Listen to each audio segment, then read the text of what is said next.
Evening. कुछ सिमरन यादव करके कुछ थी बच्ची, वो कहती टीजीटी बायोलॉजी की प्रिपरेशन करवाते हैं क्या आप? टीजीटी बायोलॉजी का 80% से सिलेबस तो यहीं से कर लेंगे आप। ओके, अनुज पांडे आ चुके हैं, आरती कुमारी आ चुके हैं, नेहा सिंह आ चुके हैं, पंकज अतुल अनुज पांडे आ चुके हैं, मोहम्मद इफरान खान आ चुके हैं, गुड्डू कुमार, दीपेंद्र यादव, उसके बाद पंकज, उपांक्षा। चलो भाई सबको good evening. Surabhi ji good evening, Abhay Pratap good evening, Devendra good evening. चलो कैसे हो आप सब लोग? सब बढ़िया है? कैसा रहा आपका वीकेंड? शनिवार इतवार कैसा रहा आपका? स्टार्ट करें फिर हम आज की क्लास।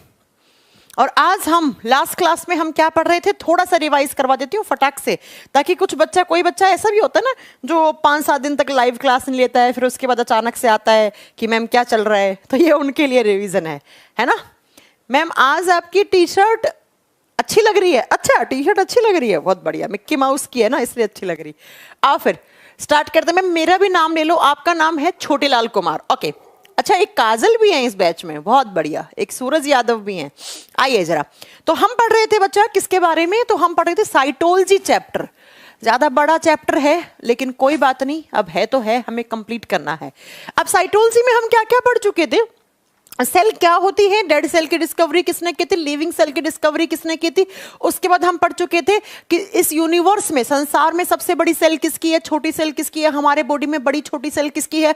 उसके बाद हम पढ़ चुके थे कि सेल्स 2 टाइप की होती है, प्रोकैरियोटिक, यूकैरियोटिक, 2 प्रकार की कोशिकाएं हो चुकी हैं। उसके बाद हम पढ़ चुके थे बच्चा कि जो सेल है उसके अंदर क्या होता है, प्रोटोप्लाज्म, जीव द्रव्य, और प्रोटोप्लाज्म में होते हैं सेल ऑर्गेनेलीज, कोशिकांग, जिसमें हमने शुरू किया था, पहले तो कवरिंग से शुरू किया था, सेल वॉल, सेल मेम्ब्रेन, फिर न्यूक्लियस में डीएनए, आरएनए। फिर मैंने पढ़ाया था कि हमारी सेल्स में इस तरीके से थ्रेड लाइक स्ट्रक्चर होती हैं, धागेनुमा संरचनाएं होती हैं, जिनको हम क्रोमोसोम्स कहते हैं, जिनको हम क्या कहते हैं, क्रोमोसोम्स कहते हैं, गुणसूत्र कहते हैं। और ये जो गुणसूत्र हैं इनका काम क्या होता है, तो बच्चा इनके 2 काम होते हैं। एक काम तो होता है कि क्रोमोसोम्स के ऊपर लगे हुए होते हैं जीन, तो ये जीन हमें आज स्टार्ट करना है। और दूसरा मैंने कहा था कि क्रोमोसोम्स जो होते हैं वो मां के पेट में जो बच्चा होता है उसको डिसाइड करते हैं कि होने वाला बेबी बॉय होगा या बेबी गर्ल होगा। लेकिन किसके क्रोमोसोम्स डिसाइड करते हैं, तो मैंने बहुत अच्छे से पढ़ाया था, मेल एलोसोम, लड़कों के जो एलोसोम क्रोमोसोम्स होते हैं वो डिसाइड करते हैं कि मां के वोम में, यानी कि एक मदर के वोम में, गर्भाशय में होने वाला बच्चा लड़का है या लड़की है। और उस मेल एलोसोम का नाम क्या होता है, XY क्रोमोसोम है जो डिसाइड करते हैं होने वाला बच्चा क्या होता है, बेबी गर्ल है या बेबी बॉय है। ये सारी बातें मैं पढ़ा चुकी हूं प्रीवियस क्लासेस में। अब बच्चा, ये जो क्रोमोसोम्स होते हैं ना, इनके ऊपर इस तरीके से बीड लाइक स्ट्रक्चर होती है। बीड लाइक का मतलब डॉट पार्टिकल्स, इस तरीके से डॉट पार्टिकल। और इन्हीं को हम क्या कहते हैं, इन्हीं को हम कहते हैं बच्चा जीन। तो जरा लिखिएगा, अब नंबरिंग आप कर लेना अपने आप, मेरे को नंबरिंग याद नहीं रहता है, तो नेक्स्ट लिखिएगा जीन। ये जीन क्या होते हैं और इनका काम क्या होता है, इनके बारे में कुछ पॉइंट्स हैं जो एग्जाम में आपके बन जाते हैं और आपको मालूम भी होना चाहिए। सबसे पहला, अगर आप बात करते हो जीन की डिस्कवरी किसने की थी, वो महान साइंटिस्ट जिन्होंने जीन के बारे में सबसे बताया था, जीन की खोज की थी, उन साइंटिस्ट का नाम है बच्चा जॉनसन नाम के साइंटिस्ट क्या थे, उन्होंने सबसे पहले जीन के बारे में बताया था। और इन्होंने कहा था कि जीन जो होते हैं वो कहां पर पाए जाते हैं। तो बच्चों, अगर आपसे पूछ ले जीन कहां पे अटैच होते हैं, तो मैं एक सेंटेंस बता रही हूं, उसे समझने की कोशिश करना। देखो, इस तरीके से डीएनए है, मैं पढ़ा चुकी हूं ना, डीएनए है, और डीएनए का आप इतना सा सेगमेंट तोड़ लो, इतना सा सेगमेंट है, इसको यहां रखो, और इस डीएनए के एक छोटे से सेगमेंट को जीन कहेंगे हम। क्या कहेंगे? It is the part of DNA, या लिख दीजिए कि सेगमेंट ऑफ डीएनए को ही हम जीन कहते हैं। डीएनए का एक छोटा सा भाग होता है, एक छोटा सा खंड होता है, उसी को हम क्या कहते हैं, जीन कहते हैं। तो अगर आपसे पूछ ले कि जीन कहां पर होते हैं या जीन किसके बने हुए होते हैं, तो आपका आंसर डीएनए होगा। आपका आंसर क्या होगा? डीएनए होगा। ठीक है, समझ में आ गए? तो डीएनए के ऊपर या इतने से सेगमेंट के ऊपर कुछ इस तरीके से बीड लाइक स्ट्रक्चर मिलेंगी, इस तरीके से, उन्हीं को आप नाम देते हो जीन। और जब आप इस जीन के बारे में डिटेल में स्टडी करते हो कि ये जीन कौन कौन से हैं, किस जनरेशन से आए हैं, कितने ट्रांसफर हुए हैं आगे से आगे, और कौन सा जीन है जो कौन सा कैरेक्टर लेके आया है, कौन सा लक्षण लेकर आया है। तो आप एक बायोलॉजी का बहुत बड़ा ब्रांच पढ़ रहे हैं, और जिस ब्रांच का नाम होता है जेनेटिक्स। जिस ब्रांच का नाम क्या होता है? जेनेटिक्स, जिसे हिंदी में हम आनुवांशिकी विज्ञान कहते हैं। अगर आपने कभी सुना है कि फलाना इंसान ने आपसे कहा कि मैं जेनेटिक्स से पीएचडी कर रहा हूं, या मैं जेनेटिक्स से एमएससी किया हुआ हूं, तो इसका मतलब क्या है? उस इंसान ने जेनेटिक्स ब्रांच में पीएचडी किया है या एमएससी किया है। तो ये बायोलॉजी का एक ब्रांच है, जैसे साइटोलॉजी, माइक्रोबायोलॉजी, बॉटनी, जूलॉजी होते हैं। ठीक वैसे ही बच्चा, जेनेटिक्स भी एक साइंस का ब्रांच है या बायोलॉजी का ब्रांच है, जिसमें हम किसके बारे में पढ़ते हैं? जिसमें हम जीन के बारे में स्टडी करते हैं। किसके बारे में अध्ययन करते हैं? जीन के बारे में। और इस ब्रांच पे सबसे पहले स्टडी करने वाले जो आपके साइंटिस्ट थे, जिनको हम फादर ऑफ जेनेटिक्स कहते हैं, जिनको हम आनुवंशिकी विज्ञान के जनक कहते हैं, सर ग्रीगर जॉन मेंडल हैं। सर ग्रीगर जॉन मेंडल नाम के साइंटिस्ट हैं, जिनको हम कहते हैं फादर ऑफ जेनेटिक्स। क्यों कहते हैं? क्योंकि यही वो महान साइंटिस्ट हैं जिन्होंने सबसे पहले जीन के ऊपर स्टडी की थी, और कुछ अपने लॉ दिए थे, कुछ अपने सिद्धांत दिए थे। आपको याद है, हमने स्कूल में ऐसे इस तरीके की एक टेबल बनाते थे, capital T, capital T, capital T, capital T, small T, small T, याद है? इस तरीके से। तो मेंडल जी ने मटर के पौधे पे एक्सपेरिमेंट किए थे। मटर के जो पौधे के अंदर, देखो जीन प्लांट्स में भी होते हैं, हम लोगों में भी होते हैं, तो जो मटर का पौधा था उसके अंदर जो जीन थे, उन जीन के ऊपर रिसर्च करके इन जीनों के बारे में बताया कि किस तरीके से ये जीन बहुत सारे कैरेक्टर्स को एक जनरेशन से दूसरी जनरेशन में ट्रांसफर करने का काम करते हैं। और इस टोटल ब्रांच को क्या बोलेंगे हम? जेनेटिक्स बोलेंगे। तो कभी भी अगर आपसे पूछ ले कि आनुवंशिकी विज्ञान के जनक या फादर कौन है, तो आप क्या कहेंगे? वो हैं बच्चा आपके सर ग्रीगर जॉन मेंडल। क्यों? क्योंकि इन्होंने सबसे पहले मटर के पौधे पे एक्सपेरिमेंट किए थे, और मटर के पौधे पे एक्सपेरिमेंट करके इन्होंने बताया था कि किस तरीके से जीन ट्रांसफर होते हैं एक पीढ़ी से दूसरे पीढ़ी में। और जब बात करें जीन का, हमें पता लग गया जीन होता क्या है। तो बच्चा, ये डीएनए के ऊपर छोटे छोटे बीड जैसी स्ट्रक्चर होती है, तो हम एक डीएनए के एक छोटे से हिस्से को अगर बाहर निकाल लें तो उसको हम जीन का नाम दे सकते हैं। और जब बात करते हैं जीन का काम क्या होता है, तो इनका काम होता है एक जनरेशन से दूसरी जनरेशन में जेनेटिक कैरेक्टर्स को ट्रांसफर करना। ये क्या करते हैं? जेनेटिक कैरेक्टर्स को ट्रांसफर करने का काम करते हैं। अब जेनेटिक कैरेक्टर्स क्या होते हैं? जिनको हम आनुवंशिक लक्षण कहते हैं। बच्चा, बहुत सारे ऐसे कैरेक्टर होते हैं जो हमें पिछली जनरेशन से मिलते हैं। जैसे आपने सुना होगा कि मेरी हाइट मेरे पापा पे गई है, मेरे बालों का कलर मेरी मम्मी पे गया है, अरे मेरी आवाज मेरी नानी जैसी है, मेरे नाना के बचपन में मतलब कम उम्र में बाल झड़ गए थे इसलिए मेरे बाल झड़ रहे हैं। ऐसा शायद आपने कभी ना कभी सुना होगा, है ना? ठीक ऐसे ही बच्चा, बिल्कुल सही सुना है। कुछ ऐसे कैरेक्टर्स होते हैं, कुछ ऐसे लक्षण होते हैं जो हमें पिछली पीढ़ी से मिलते हैं। जैसे मेरे में आए मेरी मम्मी पापा से, मेरी मम्मी पापा से आए उनके मम्मी पापा में, मेरे से मेरे बच्चों में, उनके बच्चों में, उनके बच्चों में। तो इस तरीके से आगे ये कैरेक्टर्स ट्रांसफर होते रहते हैं। और ऐसे कैरेक्टर्स को भी आप इन्हीं को ही जेनेटिक कैरेक्टर या हेरिडिटरी कैरेक्टर कहते हैं। इनको हम आनुवंशिक लक्षण कहते हैं। जैसे फॉर एग्जाम्पल अगर मैं बात करूं, आपकी हाइट, आपकी लंबाई, यस, ये आपकी पिछली पीढ़ी पे डिपेंड करता है कि उनकी हाइट कैसी है तो आपकी कैसी है। जैसे मेरे पापा लंबे हैं घर में, तो हम सारे भाई बहन लंबे हैं, है ना? और जैसे आपका कलर ऑफ हेयर्स, बालों का कलर किस तरीके का है, आपका बालों का कलर, है ना? उसके बाद आप लिख सकते हो colour of eyes. Colour of eyes का मतलब होता है आपकी आंखों का जो आइरिस होता है उसका कलर कैसा है ना? उसके बाद आप लिख सकते हो कलर ऑफ स्किन। हल्का फुल्का आपका स्किन का कलर भी डिपेंड करता है किस पर? आपकी पिछली जनरेशन पे। जैसे आपने देखा होगा जो नाइजीरियन लोग होते हैं उनका कितना डार्क कलर होता है ना? आपने देखे होंगे कि जो ब्रिटिशर्स होते हैं, जो आपके जो अंग्रेज होते हैं, वो कितने गोरे होते हैं। हम लोगों का एक अलग टाइप के कैरेक्टर है स्किन का ना। तो जैसे आपकी हाइट होगी, जैसे आपकी आंखों का कलर हो गया, आपकी त्वचा का रंग हो गया, आपके बालों का रंग हो गया, ये सब आपको किससे मिलते हैं? पिछली जनरेशन से मिलते हैं, पिछली जनरेशन से। अब इनको ट्रांसफर करने का काम कौन करता है? तो इनको ट्रांसफर करने का काम जीन करता है। इसीलिए हम जीन को कहते हैं, जीन को माना जाता है स्मॉलेस्ट यूनिट ऑफ जेनेटिक्स।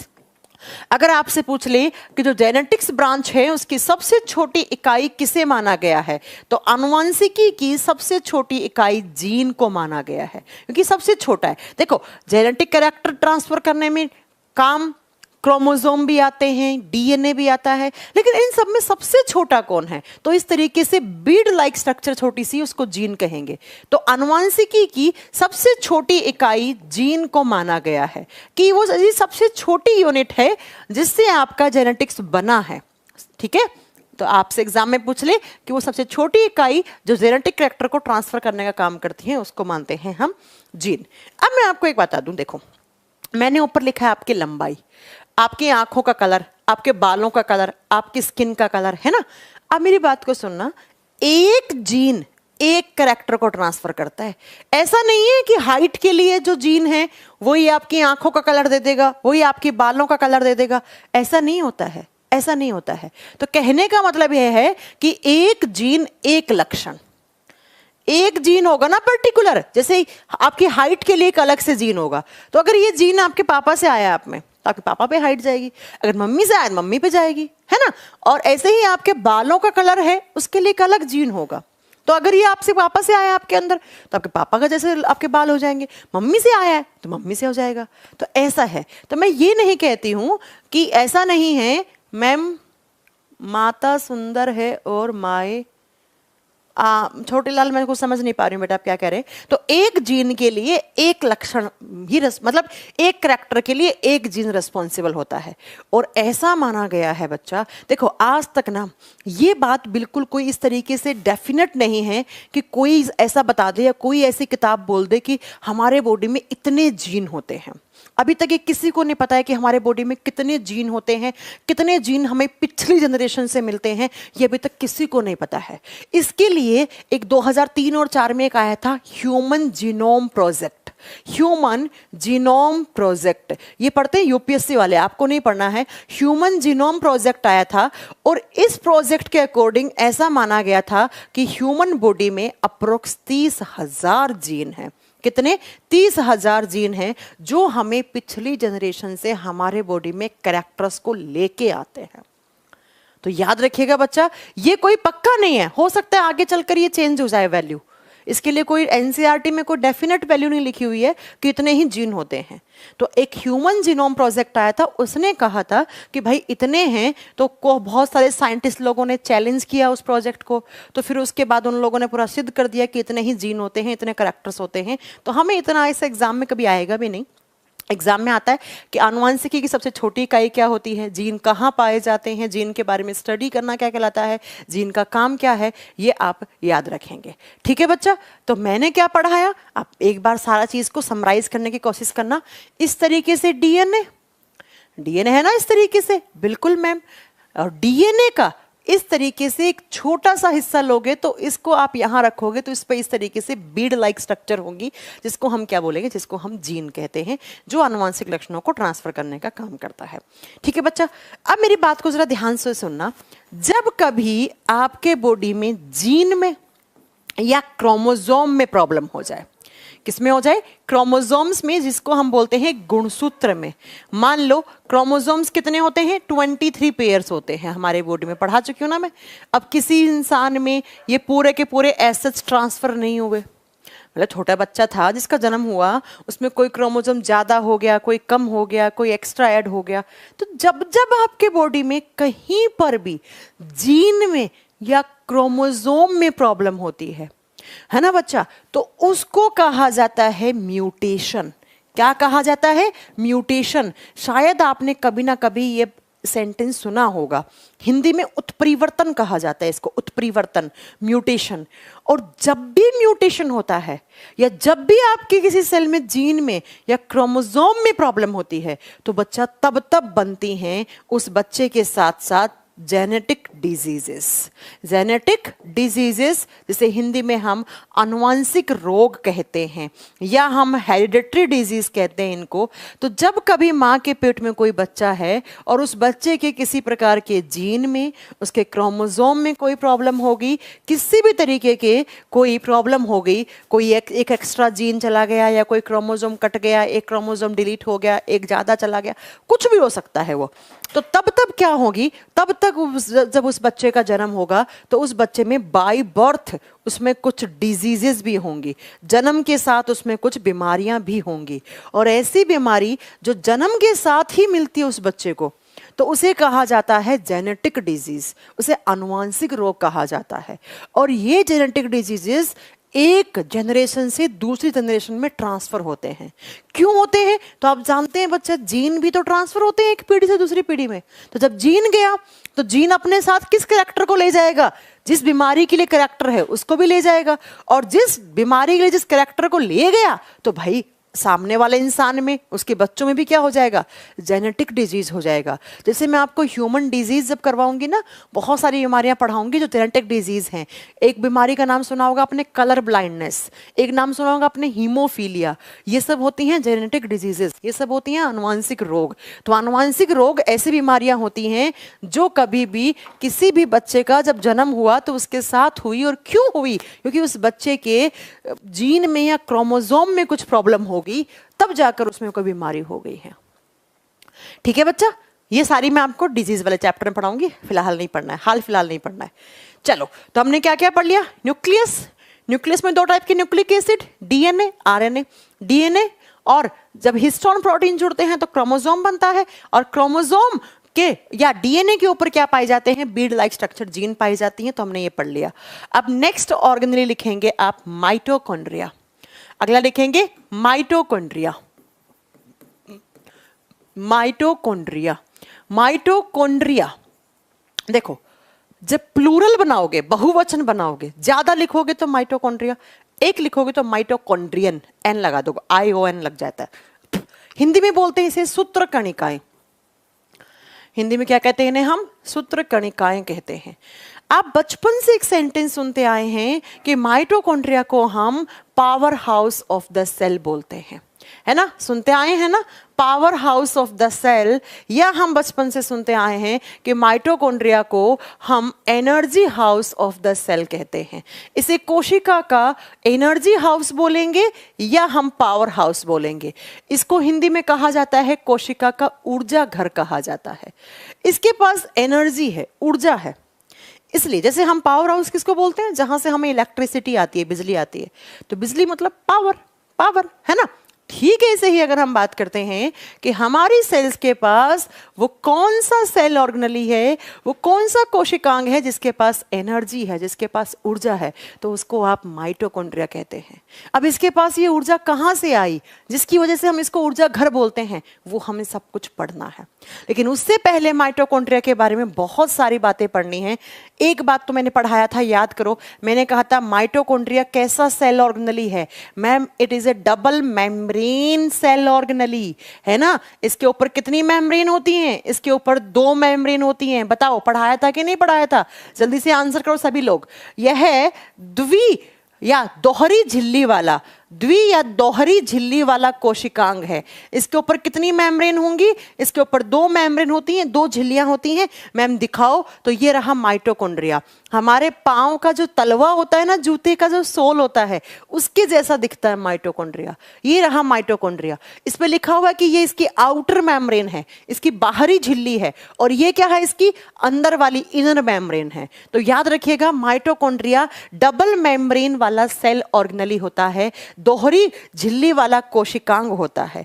और जब बात करते हैं माइटोकॉन्ड्रिया की, तो नेक्स्ट, माइटोकॉन्ड्रिया ऐसा सेल ऑर्गेनेली है जिसके पास डीएनए इज प्रेजेंट। इसके पास खुद का डीएनए होता है। लिख लीजिए, माइटोकॉन्ड्रिया में डीएनए पाया जाता है, और इसको अंडरलाइन कर लीजिए क्योंकि यहां से एग्जाम में क्वेश्चन आता है।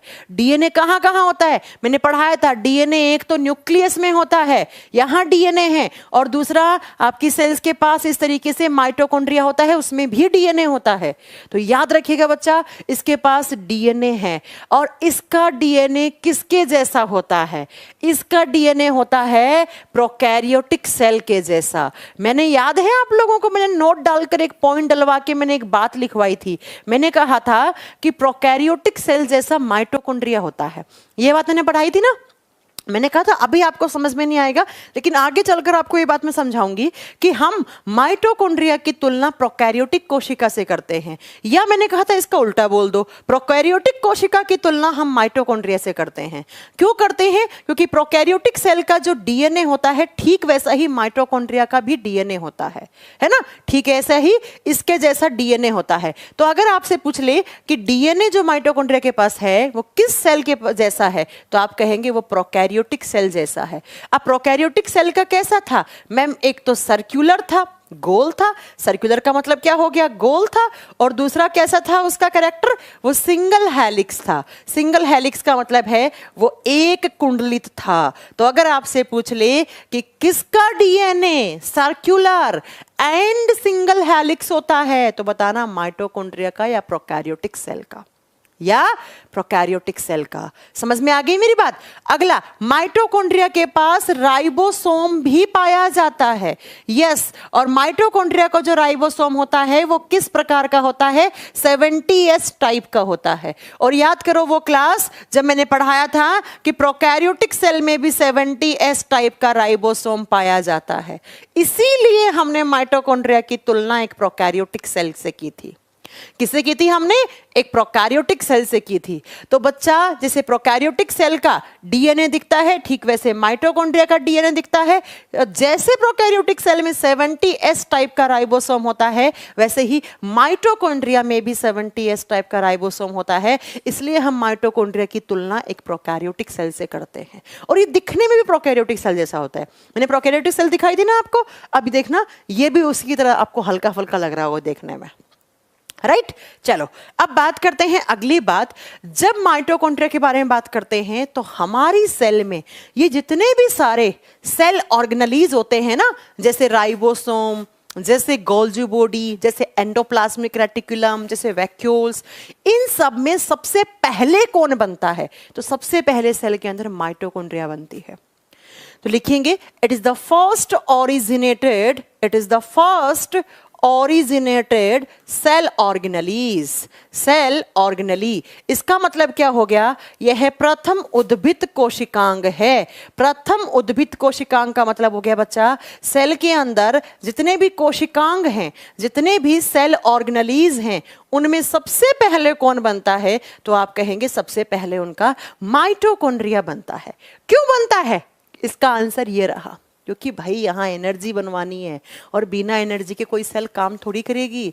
इसलिए सबसे पहले आपकी सेल माइटोकॉन्ड्रिया को ही बनाती है।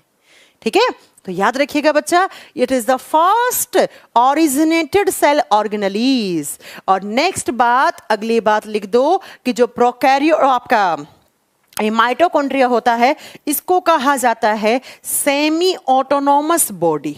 इसका मतलब क्या होता है मैं आपको पढ़ाने वाली हूं। It is the semi autonomous body of cell, या it is also known as semi autonomous body of cell. इसको हिंदी में बोलते हैं अर्ध स्वायत्त कोशिकांग। अर्ध स्वायत्त कोशिकांग, इसका मतलब क्या है? सुनो, अर्ध का मतलब होता है आधा, स्वायत्त का मतलब होता है जो अपने आप स्वयं काम कर ले, और कोशिकांग का मतलब तो समझ गए। एक बात हमेशा ध्यान रखिए कि जिस सेल ऑर्गेनेली के पास खुद का डीएनए है, खुद का डीएनए है, खुद का राइबोसोम है, वो अप्रोक्स 90% अपने काम खुद से कर लेता है। उसे किसी और की हेल्प नहीं चाहिए होती है। सारे नहीं कर पाता है, सारे नहीं कर पाता है, लेकिन आधे से ज्यादा काम अपने अपने खुद से कर लेता है। क्यों कर लेता है? क्योंकि इसके पास डीएनए है, इसके पास आरएनए है, इसलिए कर लेता है। इसलिए हम इसे कहते हैं सेमी ऑटोनोमस बॉडी। तो अगर आपसे एग्जाम में क्वेश्चन पूछ लिया कि सेल के किस ऑर्गेनेली को हम सेमी ऑटोनोमस बॉडी या कोशिका के कौन से कोशिकांग को हम अर्ध स्वायत्त कोशिकांग कहते हैं, तो आप क्या कहेंगे बच्चा? वो माइटोकॉन्ड्रिया है। एक क्लोरोप्लास्ट भी होता है, वो आगे चलकर पढ़ाऊंगी मैं, ठीक है, अभी नहीं। Next, it is the second largest cell organelles. It is the second largest cell organelle, दूसरे स्थान पर सबसे बड़ा कोशिकांग है। अब पहले स्थान पर कौन था बड़ा? न्यूक्लियस। मैंने कहा था ना सेल में सबसे बड़ा कौन होता है? न्यूक्लियस होता है। और न्यूक्लियस के बाद आफ्टर न्यूक्लियस कौन बड़ा होगा बच्चा? तो दूसरे स्थान पर सबसे बड़ा कोशिकांग बच्चा आपका यही होगा। कौन सा? माइटोकॉन्ड्रिया। किसी भी सेल को जब आप इलेक्ट्रॉन माइक्रोस्कोप से देखोगे ना, जैसे मैंने तो बहुत बार माइटोकॉन्ड्रिया देखे हैं, आइसोलेट भी किए हैं, लेकिन आपने नहीं देखे होंगे।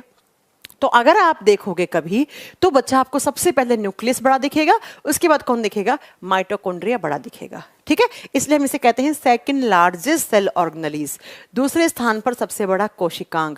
और माइटोकॉन्ड्रिया जो है वो प्रोकैरियोटिक सेल में एब्सेंट होता है। मैंने पढ़ाया था कि प्रोकैरियोटिक सेल में ये नहीं पाया जाता है। कौन से टाइप की सेल में पाया जाता है? ये सिर्फ और सिर्फ यूकैरियोटिक टाइप की सेल्स में पाया जाता है। तो हिंदी मीडियम वाले बच्चों लिख देना कि प्रोकैरियोटिक कोशिकाओं में माइटोकॉन्ड्रिया का अभाव होता है, बोले तो उसमें होता ही नहीं है, और एक यूकैरियोटिक सेल होती है उसमें बिल्कुल पाया जाता है। कैसा होता है? तो कुछ इस तरीके का माइटोकॉन्ड्रिया होता है। अगर आप देखना चाहोगे तो मैं अभी आपको फोटो फिर से दिखाऊंगी इस तरीके से, और दो मेम्ब्रेन होती हैं इसके बाहर इस तरीके से दो मेम्ब्रेन होती है। तो एक को आउटर एक को इनर नाम दे देते हैं हम। इसके पास खुद का डीएनए होता है। कैसा होता है? उसका गोल घुमा हुआ ऐसा पड़ा हुआ होता है, सिंगल हेलिक्स। इसके पास बहुत सारे राइबोसोम होते हैं इस तरीके से, छोटे छोटे पार्टिकल्स, इनको हम राइबोसोम्स कहते हैं। पॉइंट क्लियर है? चलो, जब बात करते हैं इसके डायमीटर की, इसका डायमीटर कितना होता है, इसका व्यास कितना होता है, ये हालांकि एग्जाम में नहीं आता है, आप इसको स्किप भी कर सकते हो, लेकिन लिखना है तो लिख लो इसका डायमीटर और इसकी लेंथ लिख लो, वैसे एग्जाम में नहीं आएगा। डायमीटर होता है 0.2 से लेकर 1.2 माइक्रोमीटर के ऑर्डर का। 0.2 से 1.0 या 1.2 लिख सकते हो, 0.2 से आप 1.0 लिख लो भाई। 1.0 माइक्रोमीटर के ऑर्डर का होता है इसका डायमीटर। और जब इसकी लेंथ की बात करते हो तो इसकी लेंथ होती है 1 से लेकर 4 माइक्रोमीटर के बीच में, 1 से लेकर 4 माइक्रोमीटर के बीच में कुछ माइक्रोमीटर। अब ये माइक्रोमीटर के तो ऑर्डर के होंगे ना बच्चा। अब सेल आप कभी देखे हैं क्या नग्न आंखों से? आप नहीं देख सकते।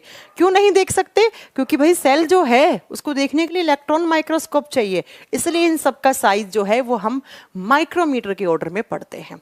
अब बात ये आती है कि what is the function of mitochondria. एक बच्चा कह रहा है माइटोकॉन्ड्रिया कितनी होती है? कितनी भी हो सकती है माइटोकॉन्ड्रिया। एक सेल में वो डिपेंड करता है कहाँ की सेल है ना। एक सेल में 400 माइटोकॉन्ड्रिया, 4000 माइटोकॉन्ड्रिया भी हो सकती है। एक सेल में एक ही माइटोकॉन्ड्रिया नहीं होता, ये नहीं, ये बिल्कुल मत सोच लेना, ठीक है। बहुत सारी माइटोकॉन्ड्रिया हो सकती हैं। चलो, इसका फंक्शन क्या है, क्या काम करता है? तो माइटोकॉन्ड्रिया के अंदर होता है cellular respiration. It is the site of cellular respiration. और सेल्यूलर रेस्पिरेशन का मतलब क्या होता है? माइटोकॉन्ड्रिया के अंदर होता है कोशिकीय श्वसन। अब कोशिकीय श्वसन का मतलब क्या होता है मैं थोड़ी देर के बाद आपको पढ़ाती हूं। सुनो बच्चा, रेस्पिरेशन 2 टाइप का होता है। एक होता है एरोबिक रेस्पिरेशन, एक होता है अनएरोबिक रेस्पिरेशन। एरोबिक को कहा जाता है ऑक्सीश्वसन, अनएरोबिक को कहा जाता है अनऑक्सीश्वसन। रेस्पिरेशन शब्द का मीनिंग जब जब सुनोगे उसका मीनिंग एक केमिकल रिएक्शन होता है। ये ग्लूकोज का फॉर्मूला है और ग्लूकोज को ऑक्सीजन आके तोड़ता है और तोड़ने से कार्बन डाइऑक्साइड प्लस पानी और प्लस यहाँ पे एनर्जी, बहुत सारी ऊर्जा निकलती है, क्योंकि एक एक्सोथर्मिक केमिकल रिएक्शन होती है, यहाँ पे एनर्जी बाहर निकलती है। अब जो हमारे बॉडी में एनर्जी होती है ना, उसको नाम दिया जाता है एटीपी। तो यहां पर जो एनर्जी निकलती है उसको हम एटीपी कहते हैं। इस केमिकल रिएक्शन को हम रेस्पिरेशन कहते हैं। कोई भी आपसे पूछे व्हाट इज रेस्पिरेशन, श्वसन क्या होता है, तो आप कहेंगे बच्चा ऑक्सीजन की हेल्प से ग्लूकोज का टूटना और टूटने से कार्बन डाइऑक्साइड, पानी और एनर्जी बनना, या कार्बन डाइऑक्साइड, पानी या एटीपी का बनना रेस्पिरेशन होता है, श्वसन होता है। अब ये रेस्पिरेशन कहाँ हो रहा है? तो हमारी सेल्स के अंदर हो रहा है, इसलिए हम इसको बोलते हैं सेल्यूलर रेस्पिरेशन। इसलिए हम इसको कोशिकीय श्वसन कहते हैं।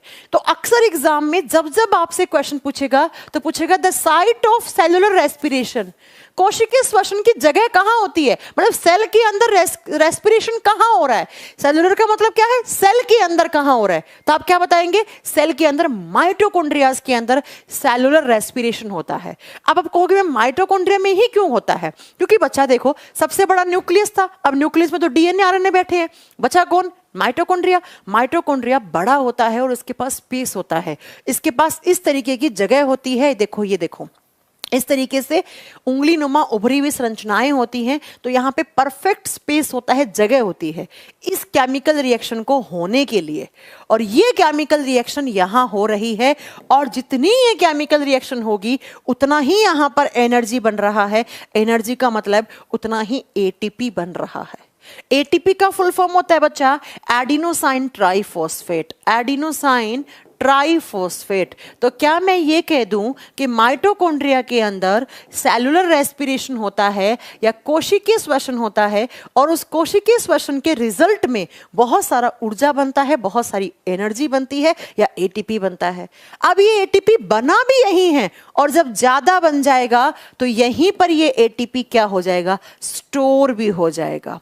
इसीलिए तो हम इसे कहते हैं energy house of the cell, या हम power house of the cell.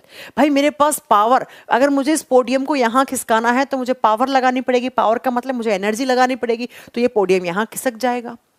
तो अगर मेरी सेल्स के पास एनर्जी नहीं होगी तो मेरे पास पावर नहीं होगा, तो मैं इस पोडियम को यहाँ से खिसका नहीं पाऊंगी। तो बच्चों मैं ये कहना चाह रही हूं कि आपके अंदर जो ये एनर्जी है, आपके सेल्स के अंदर, सेल से टिश्यू बनते हैं, तो अगर सेल्स के पास एनर्जी है तो सेल्स के टिश्यूज के पास है, टिश्यूज के पास है तो ऑर्गन्स के पास है। तो मैं ये जितना भी एक दिन में काम कर रही हूँ, आपको पढ़ा रही हूँ, लिखा रही हूँ, भाग रही हूँ, दौड़ रही हूँ, ये सारे काम कर रही हूँ, तो मैं अपना एनर्जी खर्च कर रही हूँ। क्या खर्च कर रही हूँ, मैं अपना एटीपी खर्च कर रही हूँ। और ये एटीपी कहाँ बन रहा है, मेरे माइटोकॉन्ड्रिया में बन रहा है, और स्टोर भी कहाँ हो रहा है, मेरे माइटोकॉन्ड्रिया में स्टोर हो रहा है। तो अगर किसी सेल के किसी भी हिस्से को एनर्जी चाहिए होगी तो वो किससे लेंगे, वो माइटोकॉन्ड्रिया से लेंगे। समझ में आई मेरी बात? इसीलिए तो हम माइटोकॉन्ड्रिया को क्या कह रहे हैं, एनर्जी हाउस कह रहे हैं हमारी सेल का, कि सेल का वो हिस्सा जहां पर एनर्जी बन के स्टोर हो रही है, इसलिए हम इसको नाम देते हैं कोशिका का ऊर्जा घर, energy house of the cell. Energy किसकी फॉर्म में बनती है, एटीपी की फॉर्म में बनती है।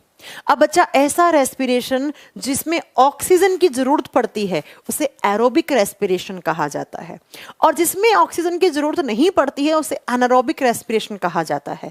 तो अगर आपसे एग्जामिनर ये क्वेश्चन पूछ ले कि माइटोकॉन्ड्रिया में किस टाइप का रेस्पिरेशन होता है, तो माइटोकॉन्ड्रिया में जो रेस्पिरेशन हो रहा है उसको ऑक्सीजन चाहिए कि नहीं चाहिए, बिल्कुल चाहिए। तो बच्चा माइटोकॉन्ड्रिया में जो रेस्पिरेशन होता है वो एरोबिक रेस्पिरेशन होता है। कैसा रेस्पिरेशन, एरोबिक रेस्पिरेशन होता है, ऑक्सीश्वसन होता है। तो अगर आपसे पूछे कि माइटोकॉन्ड्रिया का फंक्शन क्या है, तो वहां पर ऑप्शन में ये भी ऑप्शन हो सकता है कि mitochondria is the site for aerobic respiration. Mitochondria में ऑक्सीश्वसन हो रहा है ना? समझ में आ गई मेरी बात? ये फॉर्मूला ग्लूकोज का है बच्चा, ये ग्लूकोज का फॉर्मूला है। ग्लूकोज कहां से मिलता है, आप जो खाना खा रहे हैं वो अल्टीमेटली हमारे बॉडी में जाकर ग्लूकोज की फॉर्म में बदलता है। फिर उस ग्लूकोज को तोड़ता कौन है, जब आप सांस लेते हैं तो उसमें ऑक्सीजन होती है, वो ऑक्सीजन तोड़ती है इसको। कहाँ पे जाती है ऑक्सीजन, हमारी सेल्स के अंदर, कहाँ, माइटोकॉन्ड्रिया में। और जैसे ही माइटोकॉन्ड्रिया में जाएगी तो इस तरीके से यहाँ पे एनर्जी बनेगा। ठीक यही आपको इस फोटो में दिखा रखा है। देखना जरा क्या क्या दिखा रखा है कि माइटोकॉन्ड्रिया में एटीपी सिंथेसिस होती है। सिंथेसिस का मतलब होता है फॉर्मेशन होना, ठीक है। इसमें डीएनए होता है, बिल्कुल होता है। इसमें राइबोसोम होता है, बिल्कुल होता है। ये इसकी बाहरी झिल्ली है, ये इसकी अंदर वाली झिल्ली है, बिल्कुल सही बात है। किसके जैसा दिखने में लग रहा है, प्रोकैरियोटिक सेल के जैसा दिखने में लग रहा है। और माइटोकॉन्ड्रिया के पास जो एनर्जी बनती है वो एटीपी के रूप में बनती है, ठीक है। समझ में आ गई मेरी बात? हाँ, ऑक्सीजन माइटोकॉन्ड्रिया में जाता है, बिल्कुल जाता है बच्चा, बिल्कुल जाता है। चीनी का फॉर्मूला भी C6H12O6 होता है बच्चा। ग्लूकोज को ही हम चीनी कहते हैं साइंस की लैंग्वेज में। समझ में आ गई मेरी बात? अब बच्चा इस माइटोकॉन्ड्रिया की जब डिस्कवरी की बात करते हैं ना, आपको ये तो पता लग गया माइटोकॉन्ड्रिया होता क्या है ना, काम क्या करता है, लेकिन इसकी डिस्कवरी इतनी आसान नहीं थी, इसकी खोज होना इतना आसान नहीं था। अब यहाँ पर आपको कुछ साइंटिस्ट के नाम याद करने पड़ेंगे। जब बात करते हैं सबसे पहले माइटोकॉन्ड्रिया की, अगर बात करें डिस्कवरी किसने की थी, तो दो साइंटिस्ट थे, एक थे Altmann and Fleming. Altmann and Fleming ये दो साइंटिस्ट थे जिन्होंने माइटोकॉन्ड्रिया की सबसे पहले खोज की थी। तो जब भी आपसे एग्जाम में पूछेगा कि माइटोकॉन्ड्रिया की खोज किसने की, तब आपको ऑप्शन में क्या ढूंढना है, आपको ऑल्टमन ढूंढना है, ऑल्टमन ढूंढना है। दूसरा, अगर आपसे पूछ ले कि माइटोकॉन्ड्रिया टर्म किसने दिया था, तो जब माइटोकॉन्ड्रिया शब्द की बात आई थी कि कौन देगा शब्द, तो बहुत सारे साइंटिस्ट को आपको यहाँ पे नाम याद करने पड़ेंगे। जैसे सबसे पहले ये जो फ्लेमिंग है ना, इन्होंने कहा कि माइटोकॉन्ड्रिया का शब्द तो बाद में पढ़ा कि माइटोकॉन्ड्रिया को फिला बोल लो, क्या बोलो कि इसका नाम हम फिला रखेंगे, लेकिन इनकी नहीं चली बच्चा। बाद में बात करते हैं, ये जो ऑल्टमन है ना, इन्होंने कहा कि इसका नाम रख लो बायोप्लास्ट। इसका नाम क्या रख लो आप, बायोप्लास्ट नाम रख लो, इनकी भी नहीं चली। फिर एक साइंटिस्ट और आए भाई बच्चा, जिसका नाम क्या था, कोलिकर, जिनका नाम था कोलिकर, और कोलिकर ने कहा कि इसका नाम सैक्रोसोम रख लो। क्या रख लो, सैक्रोसोम रख लो, इनकी भी नहीं चली, इनकी भी नहीं चली, इनकी भी नहीं चली, इनकी भी नहीं चली। अब फाइनली आए एक साइंटिस्ट जिनका नाम था सीवी बेंडा, जिनका नाम था बेंडा। बेंडा जी ने कहा कि हम इसका नाम माइटोकॉन्ड्रिया रखेंगे। क्या रखेंगे, माइटोकॉन्ड्रिया रखेंगे, सूत्रकणिकाएं इनका नाम रखेंगे। राइट, समझ में आ गई मेरी बात। तो अगर आपसे पूछे माइटोकॉन्ड्रिया की खोज किसने की, तो आप कहेंगे ऑल्टमन नाम के साइंटिस्ट ने, लेकिन नाम किसने दिया, तो सीवी बेंडा ने माइटोकॉन्ड्रिया नाम दिया था। अब इस माइटोकॉन्ड्रिया को सबसे पहले आइसोलेट किसने किया था? आइसोलेट का मतलब होता है इसको बाहर किसने निकाला? सबसे पहले हमारी लीवर से, लीवर की सेल थी, लीवर का मतलब होता है यकृत कोशिका। ऐसे हमारा लीवर है, इस लीवर की एक सेल उठाई और इस सेल को उठा के इसके अंदर का माइटोकॉन्ड्रिया सबसे पहले बाहर निकाल के किसने दिखाया था? तो फर्स्ट आइसोलेशन किसके द्वारा? बेंसले और हॉर, दो साइंटिस्ट थे, बेंसले एंड हॉर। इन दोनों साइंटिस्ट ने हमारी कोशिकाओं के अंदर से बाहर निकाला माइटोकॉन्ड्रिया, मतलब फर्स्ट आइसोलेशन किया था। और आइसोलेशन का मतलब होता है पृथक्करण, पृथक्करण का मतलब होता है अलग करना। किससे? सेल से अलग करा। और अलग करा कौन सी सेल से? लीवर की सेल से, यकृत की कोशिकाओं से अलग करके, और सबको दिखाया था कि ये माइटोकॉन्ड्रिया है। ये हमारी हर एक सेल में होता है इस टाइप का माइटोकॉन्ड्रिया। और सबसे पहले अगर आपसे पूछ ले प्लांट सेल में किसने खोज की थी? मेव्स नाम के एक साइंटिस्ट थे। कौन थे? मेव्स। इन्होंने प्लांट सेल में माइटोकॉन्ड्रिया की खोज की थी। इन्होंने दिखाया था कि ये कोई प्लांट की सेल है और इस प्लांट सेल के अंदर माइटोकॉन्ड्रिया है, वो इस टाइप का आपको दिखेगा, इस टाइप का माइटोकॉन्ड्रिया आपको दिखेगा। तो ये ज्यादा आपको साइंटिस्ट के नाम नहीं याद रखने। सबसे ज्यादा जो मेन है वो है इसकी डिस्कवरी किसने की थी। तो आप कहेंगे इसकी डिस्कवरी ऑल्टमन ने की थी, सीवी बेंडा ने नाम दिया था, और बेंसले और हॉर ने हमारे लीवर की सेल से अलग करके दिखाया था, लोगों को आइसोलेट करके दिखाया था कि ऐसा होता है माइटोकॉन्ड्रिया। ये सेकंड लार्जेस्ट सेल ऑर्गेनली है। इसके बाद अगर बात करें तो इसमें क्या होता है, तो इसमें एटीपी यानी ऊर्जा बनती है। किस प्रोसेस के थ्रू? सेलुलर रेस्पिरेशन के थ्रू, कोशिकीय श्वसन की प्रक्रिया के थ्रू इसमें एनर्जी बनती है। उसी एनर्जी से हमारी सेल्स दिन रात काम करती हैं, उसी को काम में लेती रहती हैं हमारी सेल्स। ये सारी बातें आपको याद करनी पड़ेंगी। तो ये हो गया आपका माइटोकॉन्ड्रिया। अब चलते हैं नेक्स्ट सेल ऑर्गेनलीज पे। हाँ, मेव्स ने सबसे पहले प्लांट सेल में देखा था बच्चा। अगला आता है आपका लाइसोसोम। नेक्स्ट सेल कंपोनेंट है जिसका नाम है लाइसोसोम। अब बच्चा आज मुझे क्लास थोड़ी 5-7 मिनट पहले ही छोड़नी पड़ेगी, क्योंकि मैं ऑफिस के स्टूडियो से क्लास ले रही हूँ ना, एक दूसरे टीचर है, उनकी क्लास है ऑलरेडी, तो वो इंतजार कर रहे हैं। तो हम लाइसोसोम नेक्स्ट क्लास में पढ़ेंगे। आज वैसे भी आपने जीन के बारे में पढ़ लिया है और माइटोकॉन्ड्रिया के बारे में पढ़ लिया है ना बच्चा? आप एक बच्चा कह रहा है बायोप्लास्ट नाम क्यों नहीं रखा? देखो, माइटोकॉन्ड्रिया नाम का शब्द का मीनिंग है, सुनना, माइटोकॉन्ड्रिया। इसका नाम माइटोकॉन्ड्रिया ही क्यों पड़ा, ये सुनो। अच्छा क्वेश्चन है। सूत्र कणिकाएं, इनको बोलते हैं कणिकाएं। देखो कणिकाएं का मतलब होता है डॉट पार्टिकल्स, डॉट पार्टिकल्स। और माइटो का मतलब होता है कुछ इस तरीके की फिंगर लाइक प्रोजेक्शंस। तो यहां से इसका माइटोकॉन्ड्रिया नाम ही क्यों रखा, क्योंकि कॉन्ड्रिया का मतलब है यहां पर पार्टिकल्स और माइटो का मतलब है इस तरीके से उंगली नुमा उभरी हुई संरचनाएं, इसलिए इसका नाम माइटोकॉन्ड्रिया पड़ा, बायोप्लास्ट नहीं पड़ा, है ना, इसलिए पड़ा। मैं माइटोकॉन्ड्रिया का नाम बच्चा अनूप मैंने बता दिया है, बेंडा ने दिया था, बेंडा ने दिया था, सीवी बेंडा। आप बेंडा याद कर लो, बेंडा सिर्फ तो भी काम चल जाएगा।